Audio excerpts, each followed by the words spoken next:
Kalau merah berarti direkam.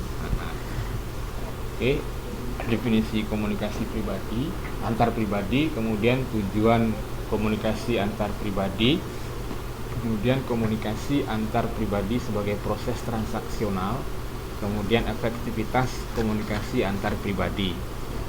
Nah, yang pertama itu cara garis besarnya definisi komunikasi antar pribadi itu nanti akan kita bahas tentang definisi tentang komunikasi antar pribadi itu apa, ya. Kemudian yang kedua nanti akan kita bahas tentang tujuan, ya, tujuan dari komunikasi antar pribadi. Yang ketiga adalah komunikasi antar pribadi sebagai proses transaksional, ya, transaksi, ya, seperti dulu pernah kita bahas, ya, singgung tentang transaksional, ya. Kemudian efektivitas, ya, komunikasi antar pribadi, ya.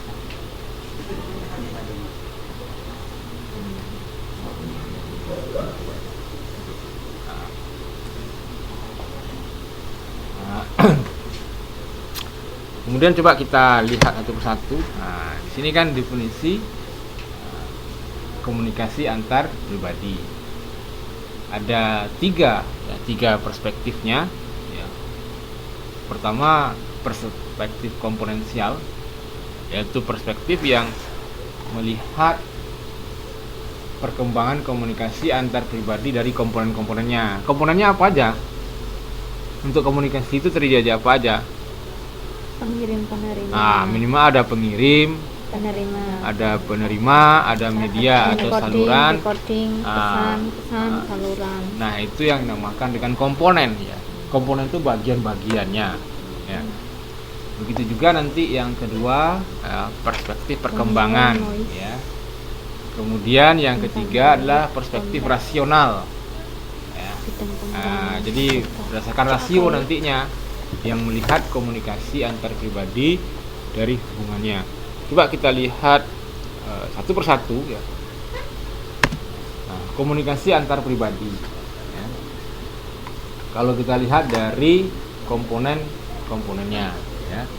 Definisi komunikasi antar pribadi menurut perspektif komponensial adalah merupakan proses pengiriman dan penerimaan pesan, ya, di antara dua orang atau di antara sekelompok kecil orang, ya, dengan berbagai efek dan umpan balik. Umpan balik itu dalam bahasa Inggrisnya kan feedback, ya. Jadi di sini kan ada yang perlu kita garis bawahi, ya. Dua orang, di sini ada dua orang, ya, dua orang atau di antara sekelompok kecil orang, ya.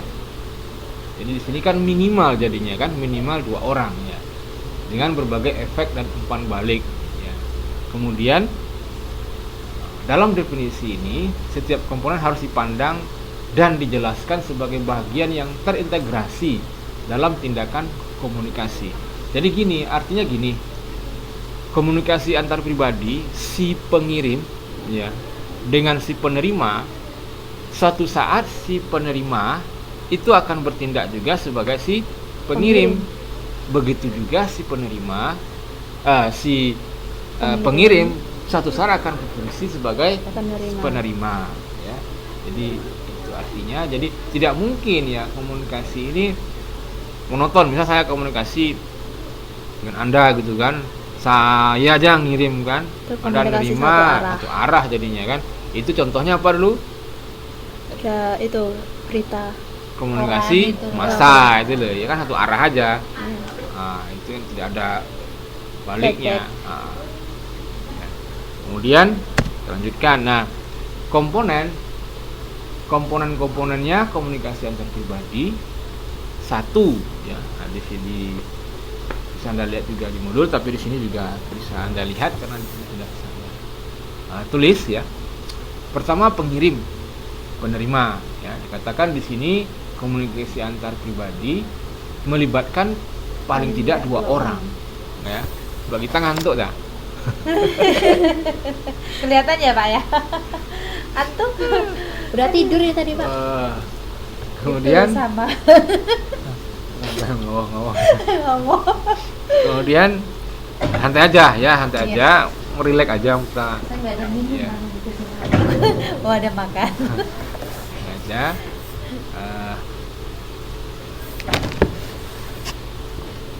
Batasi aja ini. Nah, sebentar dulu. Nah, supaya nggak masuk ya.